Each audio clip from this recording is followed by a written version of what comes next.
Well, tonight we're going to be going through three Psalms, Psalm 62 to 64. I think that's right on the schedule. Did we end with 61 last week? Yep. Oh, good. So we're on schedule. So I was going to say, well, if I was wrong, that's what you're getting anyway. So, yeah. So open your Bibles, if you will. We'll read through the first Psalm first, Psalm 62. And I'll be reading from the New King James. Okay. This is, it says, to the chief musician, to Jeduthun, I think that's how you pronounce it, a psalm of David. Truly my soul silently waits for God. From him comes my salvation. He only is my rock and my salvation. He is my defense. I shall not be greatly moved. How long will you attack a man? You shall be slain, all of you, like a leaning wall and a tottering fence. They only consult to cast him down from his high position. They delight in lies. They bless with their mouth, but they curse inwardly. Selah. My soul, wait silently for God alone, for my expectation is from him.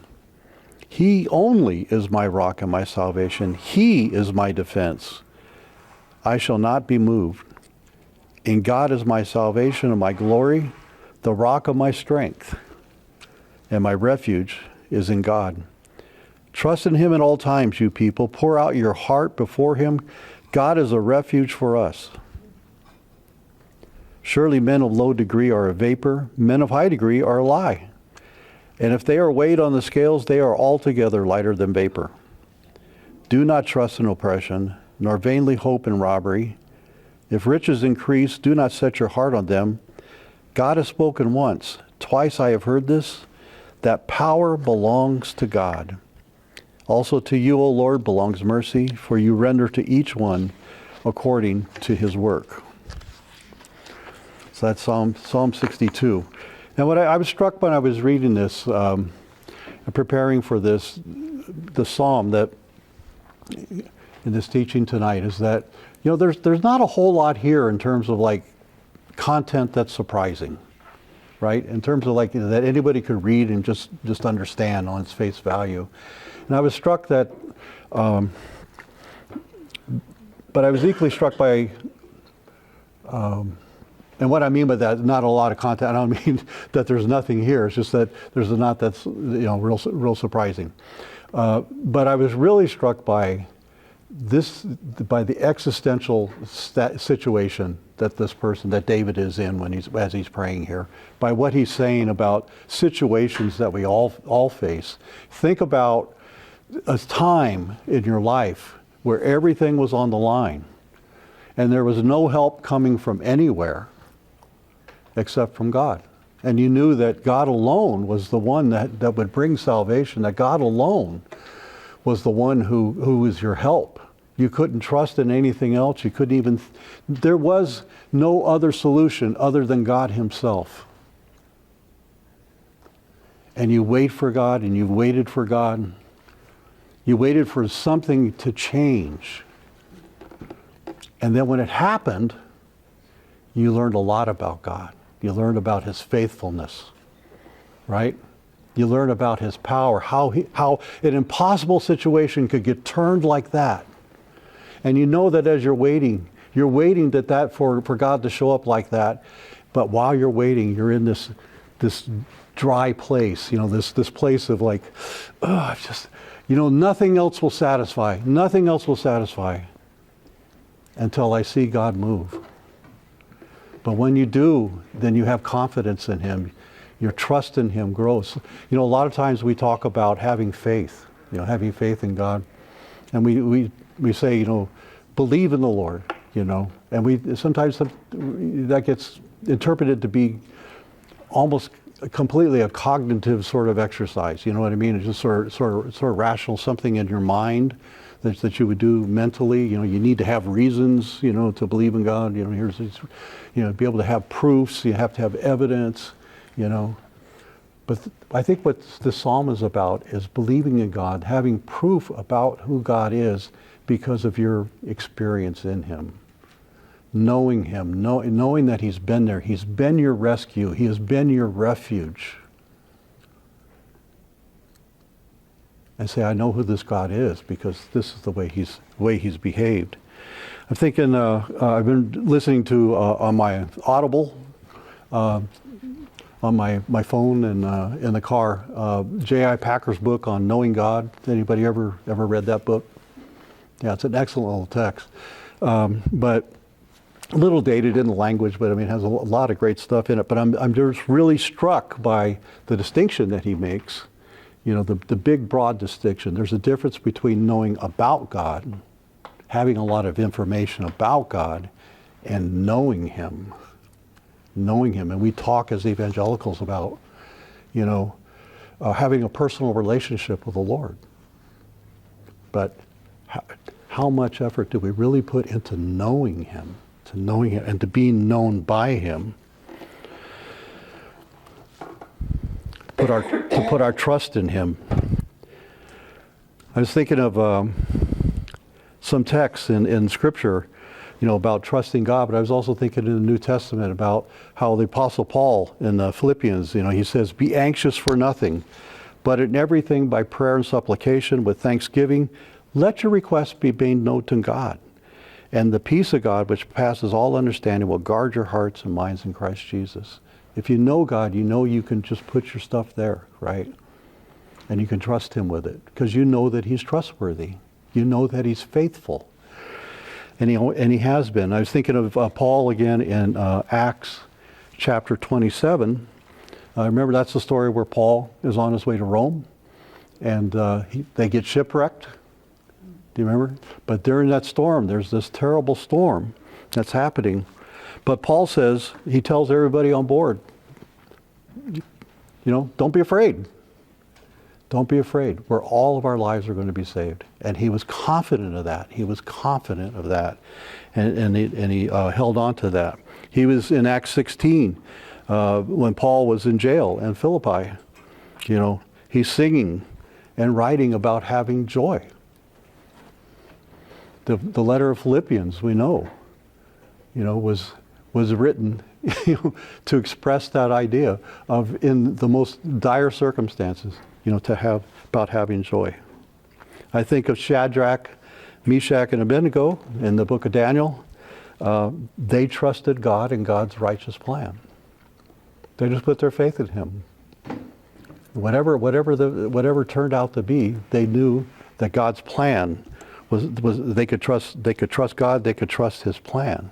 So when I read Psalm 62, you know, I read it not so much as a prayer, but as a declaration. A declaration. At least the first part anyway, where he says, it's a declaration about God's faithfulness. And I'm thinking of like in verses 1 and 2 and 5 through 7 there, you know, my soul waits for you. You are my rock, and I will not be greatly moved. I've learned how to stand on you. I'm confident that, you know, your activity, you being in my life is like standing on a broad rock, you know, that's lifted up high. And even though water may rise, even though, you know, people may come against me, I'm standing in a safe location. I can take refuge in you. So he's declaring this. He's declaring this. I've learned this. I will wait for you. Verse 2, he only is my rock and my salvation. He is my defense. There's nothing else to rely on. You know, I've been thinking, Pastor Marty's been teaching out of Galatians, and which is one of my favorite books, but that the doctrine of justification by faith, you know, faith in the work, the finished work of Jesus Christ, right? Our eternal peril is a matter taken care of because we can trust in God's work alone. There's nothing we can add to what Christ has done for us. So we are confident in what he has done. And that's it's the same idea here, is that we put our confidence in who God is, his character, and what he does. He alone is our rock and our salvation. He is our refuge. But it's beginning in verse 3, down through verse 5, or verse 4, 3 and 4, is about the attacks of the wicked, on the righteous. It's this theme comes up over and over in the Psalms. How long will you attack a man? You'll be slain. You're like a leaning wall or tottering fence. And you're consulting with each other, you're scheming, you're planning, to take down a righteous person.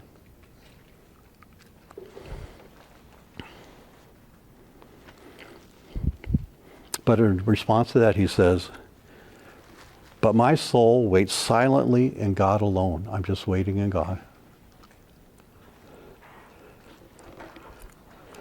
My expectation is from him. He only is my rock and my salvation and my defense. I shall not be moved.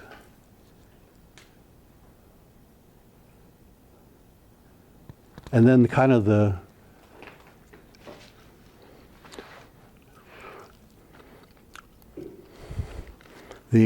what's the word? I'm looking for a word. Just the emptiness of the pursuit of the wicked, thinking that they're getting ahead. They have these grand designs, to steal another's wealth, steal another's privileges, to steal their status, their position. Do we ever see that anywhere in our world today? It's just crazy. It's almost like, I feel like what we watch in just mainline news is like a drama, a soap opera of this very thing going on, that people like trying to steal what is good from each other, thinking that in doing so that they're really getting ahead. But the silliness of it, the emptiness of it is that the people of low degree, they're like a vapor. But so that the people of high degree, they're a lie. They're lying to themselves. They're a sad narrative that doesn't understand that both will end up. They have the same ending. They will both die at some point. But the only one that gets ahead is the one who is reliant on the Lord. And he says to the wicked, don't trust in oppression, nor vainly hope in robbery. If riches increase, do not set your heart on them. And then there's the warning. God has spoken once, twice I have heard this, that power belongs to God. Also to you, O Lord, belongs mercy. Now,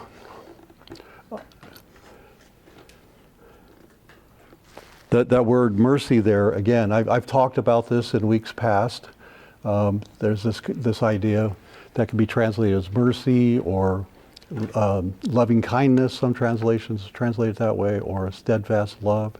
But it's that idea of God's commitment, his kindness, towards people whom follow him, who seek him. Depending on what translation you might have, it might say mercy, it might say steadfast love. But to God alone belongs power. To God alone belongs mercy. And that's what we should hope in.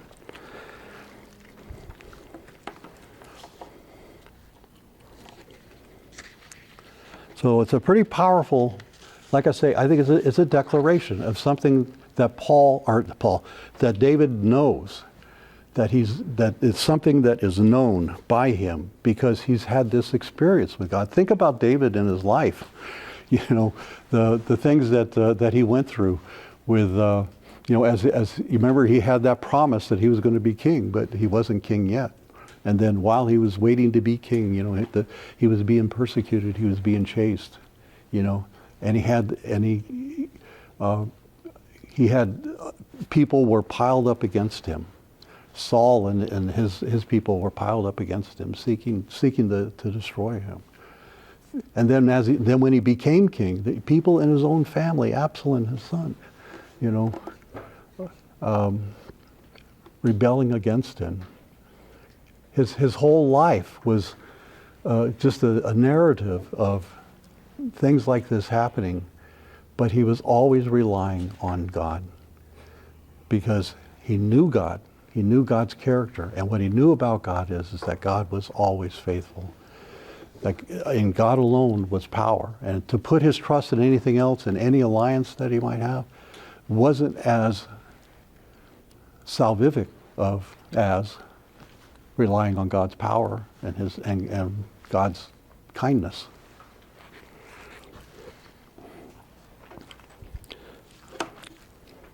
So I just wanted to ask, and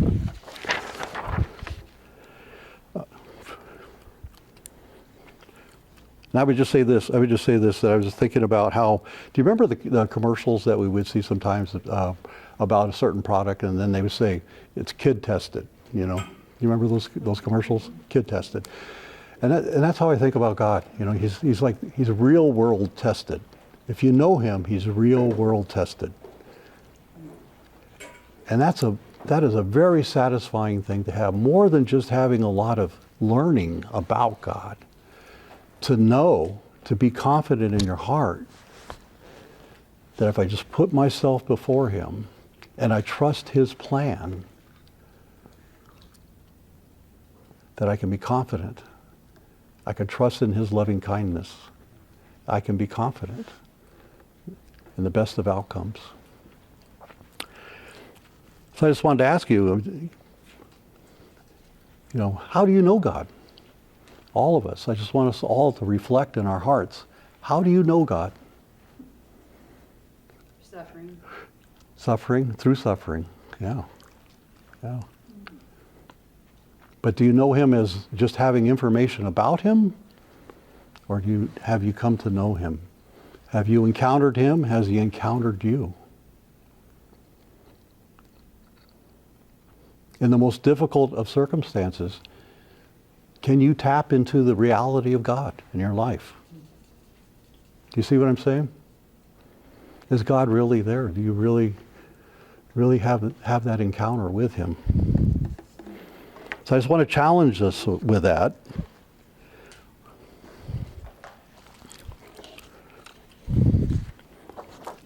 Is the God that you have, is he real world tested? Anyway, so let's go to Psalm 63.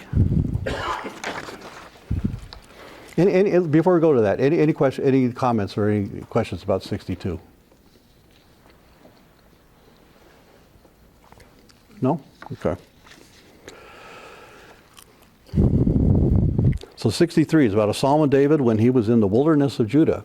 So we were just talking about that, about David having to live out in the wilderness, on the run, And it's a lot like Psalm 63 is a lot like Psalm 62. It's almost like instead of a declaration, this one is more of a prayer, but it's a lot of the same ideas in both. So reading Psalm 63, O God, you are my God. Early will I seek you, my soul thirsts for you. My flesh longs for you in a dry and thirsty land where there's no water. So I have looked for you in the sanctuary to see your power and your glory, because your loving kindness is better than life. My lips shall praise you. Thus I will bless you while I live. I will lift up my hands in your name. My soul shall be satisfied as with marrow or fatness. And my mouth shall praise you with joyful lips. When I remember you on my bed, I meditate on you in the night watches, because you have been my help. Therefore, in the shadow of your wings I will rejoice. My soul follows close behind you. Your right hand upholds me. But those who seek my life to destroy it shall go down to the lower parts of the earth, and they shall fall by the sword, and there shall be a portion for jackals, but the king shall rejoice. Everyone who swears by him shall glory, but the mouth of those who speak lies shall be stopped. Very similar to Psalm 62. But what I want to point to here again, is the description of waiting on God, and until we see God show up, you're in this dry and thirsty place. Sometimes you're just desperate for God to move.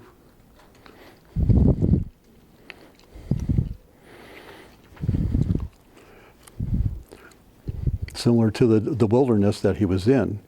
But he says, I've looked for you in the sanctuary to see your power and glory. And you know what's kind of interesting here is the idea of having been able to go into the sanctuary and see, you know, have a vision of God's power and glory.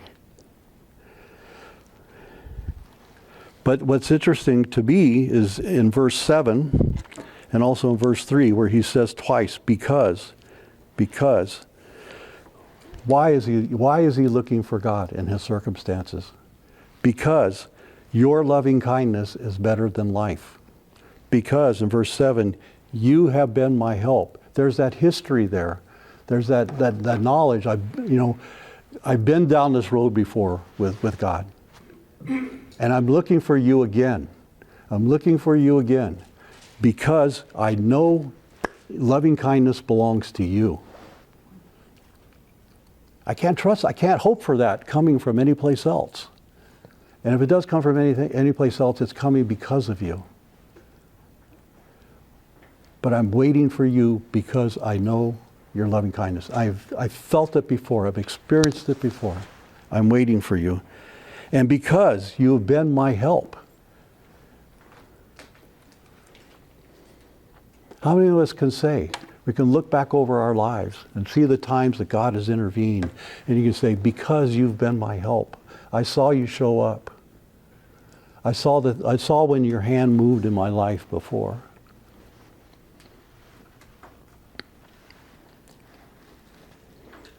So I wait for you. I think about you when I'm laying on my bed.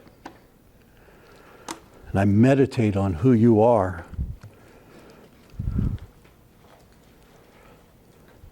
And I'll rejoice just being underneath your wing. Absolutely, there's both sides to that. I think what's interesting about this though is that in this situation where where you need God to show up because of prior times when he's helped, to be able to say I'm confident of who he is, and also that mercy, knowing that you've done nothing to deserve this, right? You've done nothing to deserve this. But the bonus is that loving kindness is in him. He's the one who's motivated by that. And it's always the beginning of his actions towards us. Is his loving kindness, his faithfulness, his commitment, his resolve to be kind to us. And once you know that about him, you can trust that. You can say, that's what I believe about him. That's the way he's always acted. And when I think about my life, as I scan over my life, and I think about the ways that he's been there to help, I know that's who he is. Right. So in this situation that's tight, in this situation that's tough, and you look back over him, you realize, he hasn't come at you to hurt you. He's come at you with kindness that you don't even deserve, like you're saying. So it's an amazing thing, and that's what I love about these psalms. They're back to back. It's like they're declarations, and this psalm is a prayer. It's kind of the reverse side of Psalm 62. It's a declaration and a prayer, for an admonition, of who God is. Just say, I'm just going to trust you. I'm trusting you. That's just such a powerful thing. But you're right. Without the times of suffering, without the times of hardship, maybe faith doesn't build. But when we do go through these times, that's when faith really builds, right? Because then we realize more and more who he is, and we can stand on that. I love that. What's also interesting about Psalm 63 are the last few lines there. He talks about how those that are coming against him, that they will go down to the lower. God will act, and he will set things right. And he says they'll go to the lower parts of the earth. They'll fall by the sword. They shall be a portion for jackals. So their flesh is going to be strewn across the landscape, but the jackals will consume them, for dinner.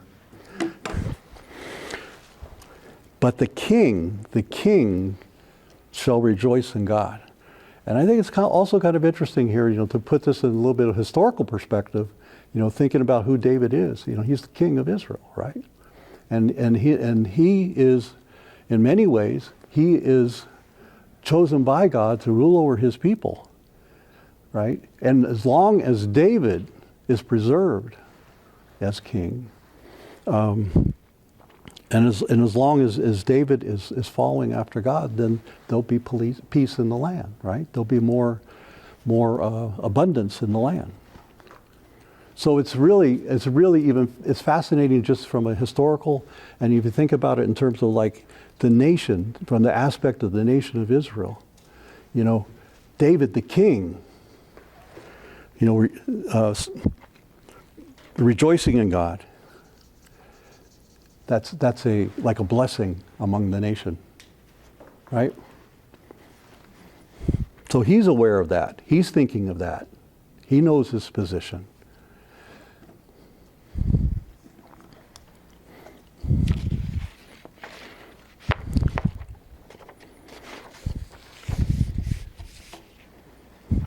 Okay.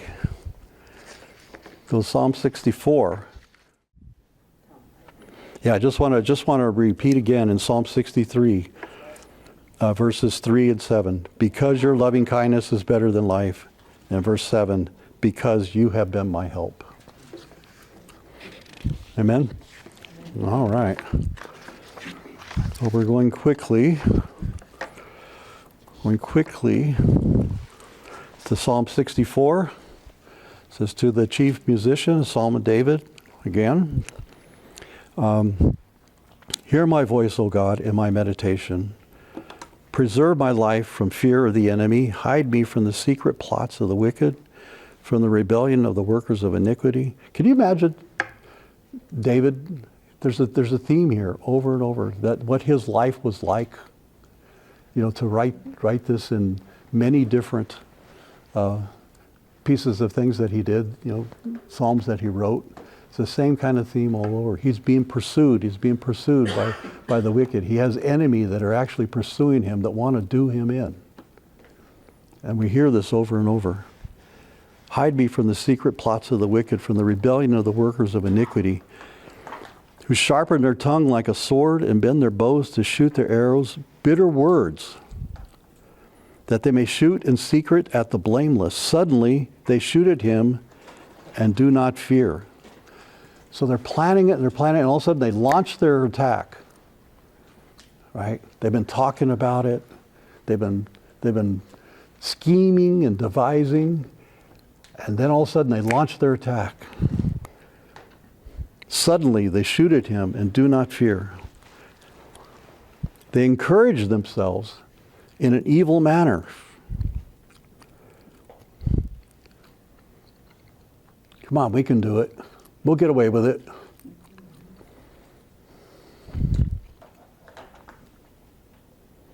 They talk of laying snares secretly, and they say, who will see them? They devise iniquities. We have perfected a shrewd scheme. So they're congratulating themselves, patting themselves on the back. Boy, we really come up with a plan now. We're going to get away with it this time, right? This is foolproof. We've got them. We've got them, and we're going to have our way. We're going to take for ourselves what he has, or what they have, and we're going to get away with it. No one's looking, not even God. We've perfected a shrewd scheme. Both the inward thought and the heart of man are deep. But God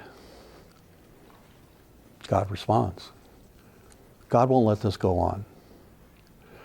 But God shall shoot at them with an arrow, and suddenly they shall be wounded. He will make them stumble over their own tongue, and all will see them shall flee away. All men shall fear and shall declare the work of God. When God moves,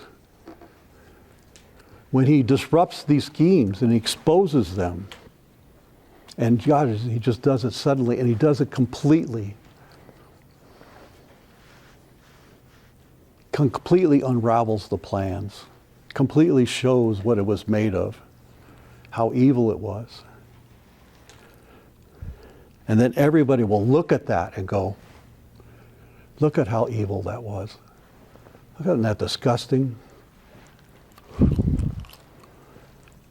And they shall declare the work of God, for they shall wisely consider his doing. And then they'll meditate on what God did. This was going on, and then God acted. Look what he did. Look how powerful and complete God's work is. It's marvelous. Marvelous to look at.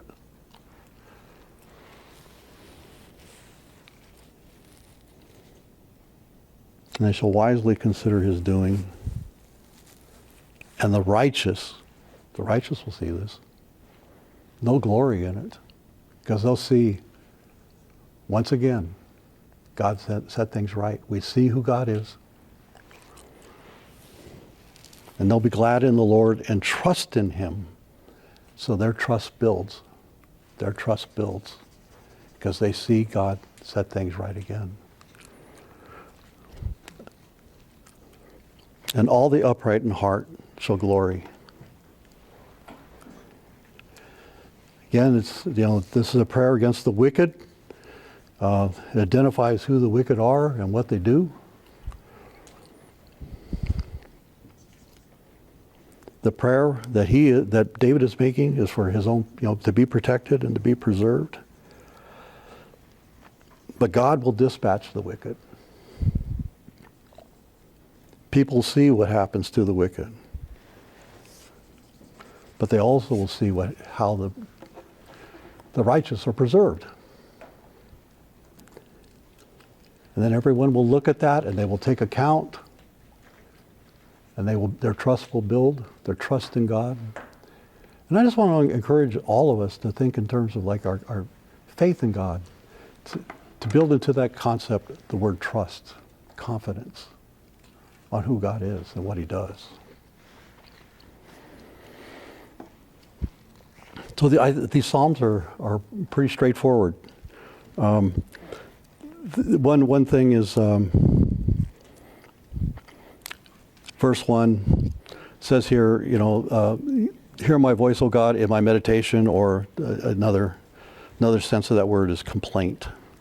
Hear my complaint.